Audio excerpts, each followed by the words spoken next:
오늘은 욥기서 13장부터 16장 말씀을 나누겠습니다.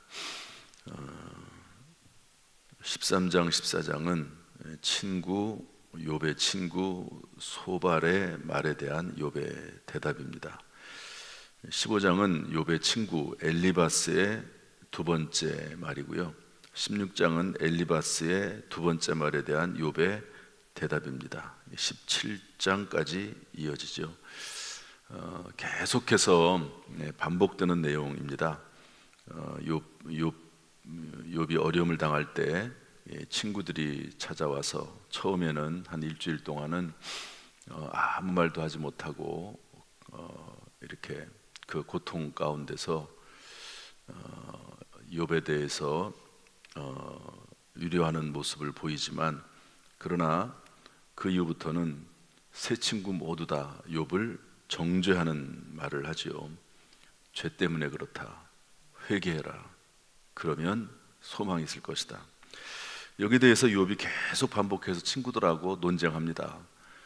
그래, 내가 하나님 앞에서 내가 죄인이고 의롭지 않음을 내가 인정한다. 그러나 내가 하나님 앞에 믿음으로 살려고 애썼고, 그리고 늘 하나님을 찾고 하나님과 동행했다. 내가 하나님에 비교할 때, 그 하나님의 거룩하심에 비교할 때 내가 부정하고 의롭지 않은 것은 맞지만, 그러나 이 정도는 아니다. 내 자녀들이 다 죽고 내 사업이 다 망가지고 아내는 하나님을 저주하라고 나에게 말하고 도망가고 내 온몸에 병이 들고, 이 정도까지는 아니지 않느냐. 너희들하고는 도저히 내가 말을 할 수가 없다. 하나님과 직접 변론하기를 원한다. 이런 내용들이 계속해서 반복적으로 이어지고 있습니다. 그런데 오늘 말씀 속에서는 13장, 14장에 욥의 기도가 나옵니다. 고통 중에 부르짖는 욥의 기도, 변론 중에 부르짖는 욥의 기도가 나오죠. 우리는 이 기도를 들으면서 현재 상황을 이해를 해야 됩니다. 편안할 때 기도하는 것과 절망적인 상황 가운데 기도하는 것, 큰 차이가 있죠. 모든 상황이 다 깨지고 그리고 도저히 살아날 가망성이 없고, 심지어 아내마저도 떠나가고, 그리고 친구들이 멀리서 찾아와서 그래도 위로가 될까 했더니 그 친구들마저도 위로가 되지 못하고 자신을 정죄하는 이런 상황 가운데서 욥이 기도하는 거죠. 이 기도는 예수님께서 십자가 위에서 외쳤던 음성과도 같은 그런 모습이라고도 볼 수 있습니다. 모든 소망이 다 끊어진 상황이죠. 모든 관계도 끊어진 상황이고, 그야말로 절망 또 절망, 그런 상황이라고 볼 수가 있습니다. 이런 상황 가운데서 욥이 하나님 앞에 도대체 뭐라고 기도했느냐 하는 것이 중요하지요. 여러분, 절망 가운데서 기도할 수 있는 그런 은혜가 저와 여러분 가운데 주어진 줄로 믿습니다. 세상 사람들은 극한 절망에 떨어지면 하소연할 데가 없어요. 그러나 우리들은 하나님 앞에 기도할 수 있는 이 자체가 귀한 일인 줄로 믿습니다. 첫 번째 뭐라고 기도했냐면, 우리 20절, 21절 말씀, 13장 20절, 21절 말씀 읽어보겠습니다. 시작. 오직 내게 이 두 가지 일을 행하지 마옵소서. 그리하시면 내가 주의 얼굴을 피하여 숨지 아니하오리니 곧 주의 손을 내게 대지 마시오며 주의 위엄으로 나를 두렵게 하지 마실 것이니이다. 첫 번째 하나님 앞에 기도한 것은, 하나님, 이런 일을 나에게 행하지 마옵소서. 어떤 일이냐면 주의 손을 내게 대지 마옵소서. 주의 위엄으로 나를 두렵게 하지 마옵소서. 하나님, 이제 더 이상 나를 더 힘들게 하지 마시기를 원합니다. 내 속에 있는 어떤 그 겉으로 드러난 육체적인 어떤 상황, 또 이런 것도 나를 힘들게 하지만, 그러나 나를 두렵게 하는, 주의 위엄으로 나를 두렵게 하는 이런 상황 가운데서 나를 건져내 달라고 하나님 앞에 기도하는 것을 볼 수 있습니다. 일단은 좀 막아달라는 거예요. 한마디로 말해서 더 이상 너무 견디기 힘들고, 지금 이 상황도 절망적인데 여기에서 더 나가면 살 길이 없습니다. 하나님, 저를 더 이상 두렵게 하지 마시고 하나님의 손을 내게 대지 마십시오. 그러면서 하나님 앞에 부르짖어서 기도합니다. 22절로 넘어가면 또 이렇게 기도하죠. 22절 다 같이 읽어보겠습니다. 22절 시작. 그리하시고 주는 나를 부르소서. 내가 대답하리이다. 혹 내가 말씀하게 하옵시고 주는 내게 대답하옵소서. 하나님 나를 부르시옵소서. 내가 대답하겠습니다. 혹시 그게 안 되면 내가 하나님 앞에 말씀하겠습니다. 하나님 내게 대답해 주옵소서. 정말 간절한 그런 기도죠. 모든 음성들이, 모든 하나님의 인도하심이 중단됐다고 볼 수 있습니다. 마치 예수님께 십자가에 달려 돌아가실 때 하나님 하나님 어찌하여 나를 버리시나이까 엘리 엘리 라마 사박다니 이러시면서 하나님 앞에 절규하지 않습니까? 하나님과 늘 교통하고 대화를 했습니다. 하나님 앞에 무언가 아뢰면 하나님 말씀하셨고, 또는 하나님 먼저 말씀하시면 또 하나님 앞에 대답을 하면서 하나님과 교제하면서 지냈습니다. 그런데 그게 다 중단이 돼버린 거예요. 여러분, 이것만큼 힘든 게 없습니다. 하나님 앞에 기도해도 응답이 없고, 하나님 앞에 무언가 부르짖어도 하나님이 안 계신 것 같고, 그때를 예수님이 만난 거죠. 그런데 욥도 그런 상황이라고 볼 수 있습니다. 하나님, 제가 말씀하겠습니다. 제가 하나님 앞에 말씀을 아뢰겠습니다. 하나님 저에게 응답해 주옵소서. 하나님 좀 말씀을 좀 하옵소서. 너무 답답해서 살 수가 없습니다. 그런 의미죠.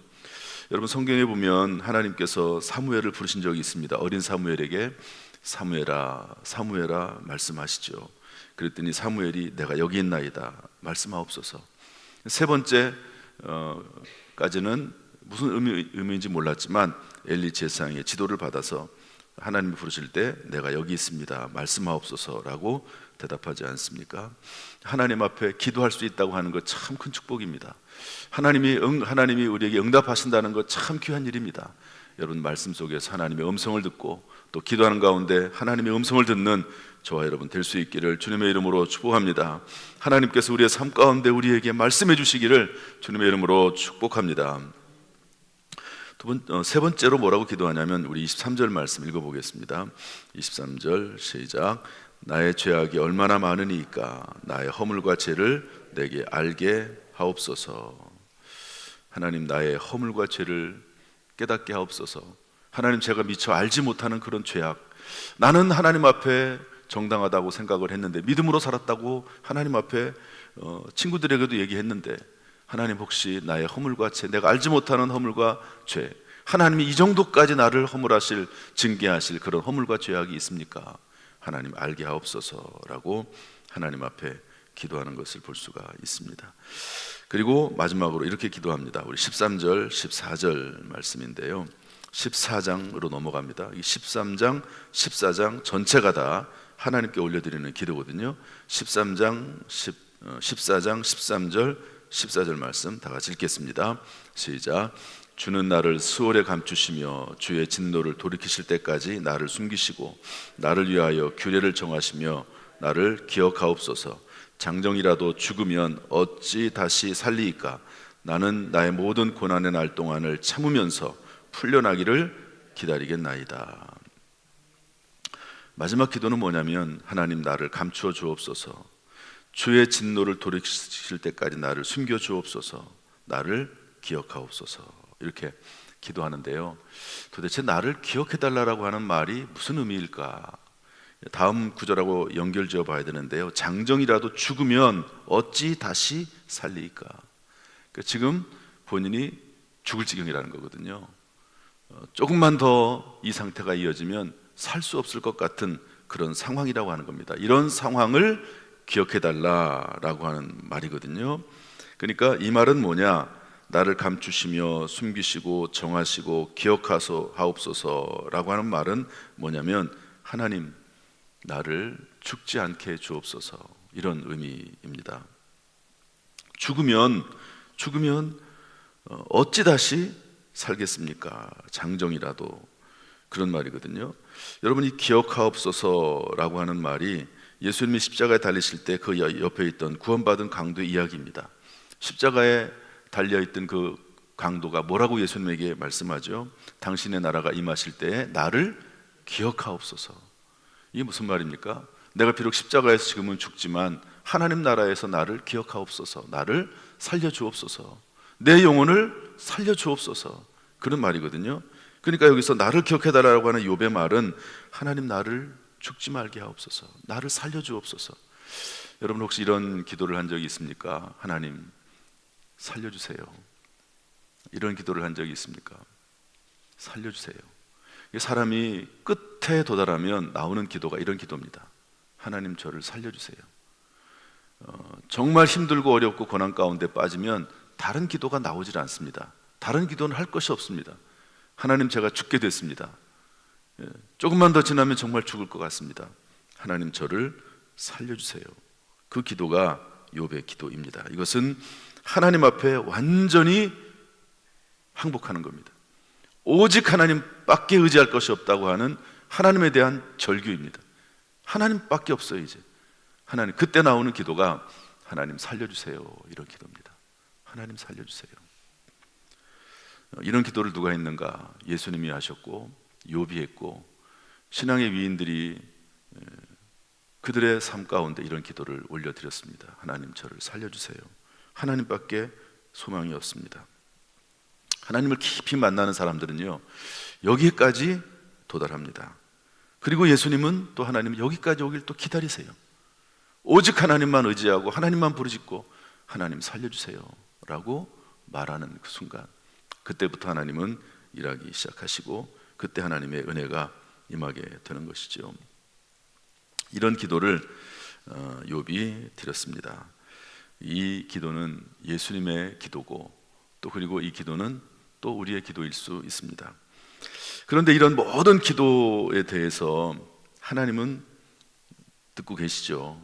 지금 14장입니다. 14장, 이 기도가 나오는 13장, 14장. 하나님께서 말씀하시는 것은 38장입니다. 앞으로 멀었어요. 남았어요. 그때까지 하나님은 기다리시고 더 낮아지고 더 비참해지고 더 하나님을 찾고 더 하나님을 부르실 때까지 하나님이 기다리시는 것을 볼 수가 있습니다.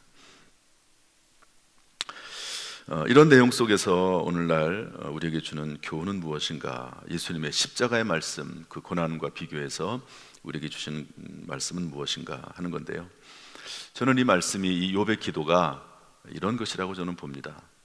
이런 일을 누가 당하셨냐면 예수님이 당하셨죠. 그 이유는 이러한 상황을 예수님이 대신 담당하신 것입니다. 우리가 죽어야 되고 우리가 절규해야 되고 우리가 고난당해야 되고 우리가 죽을 수밖에 없는 상황에 처해질 수밖에 없는 거죠, 우리의 죄 때문에. 그런데 예수님께서 그 모든 죄를 담당하시고 우리의 죄를 담당하실 뿐만 아니라 이런 상황까지도, 죄에 대한 형벌로 나타나는 이런 상황까지도 예수님께서 담당하신 줄로 믿습니다. 그것이 예수님의 십자가의 은혜입니다. 저나 여러분이나 욥처럼 아니잖아요. 여러분, 욥처럼 깨끗한 사람이 어디 있습니까? 만약에 욥이 이렇게 정직하고 깨끗함에도 불구하고 이런 일을 당했다면 우리가 당할 일은 얼마나 더 많겠습니까? 그럼에도 불구하고 우리가 살아있는 이유는, 우리가 하나님 앞에 나아갈 수 있는 이유는, 하나님 앞에 담대할 수 있는 이유는 단 한 가지뿐입니다. 예수님께서 우리의 죄를 대신해서 십자가에서 죽으시고 우리의 모든 죽을 수밖에 없는 상황 가운데서 예수님께서 그 모든 상황을 담당하시고 우리를 위해서 십자가를 지셨다는 사실입니다. 여러분, 그 예수 그리스도, 그분이 우리에게 소망이요 희망인 줄로 믿습니다. 또 욥이 이런 상황 가운데서도 이길 수 있었던 것은 예수 그리스도, 십자가를 진 예수 그리스도, 부활되신 예수 그리스도, 그분이 이런 상황을 이기셨기 때문에 그렇습니다. 여러분, 예수 그리스도를 의지하면서 어떤 상황이 있다 할지라도 그리스도와 함께, 예수님과 함께 이겨낼 수 있는 저와 여러분이 될 수 있기를 주님의 이름으로 축복합니다. 이 시간 예수님의 은혜가, 예수님의 도우심이, 예수님의 우리를 위해서 흘리신 그 보혈의 능력이 우리의 심령 가운데 충만히 임하고 우리의 상황을 바꾸시고 우리의 마음과 심령을 바꾸시고 우리에게 지혜와 능력이 되게 하시기를 주님의 이름으로 축복합니다.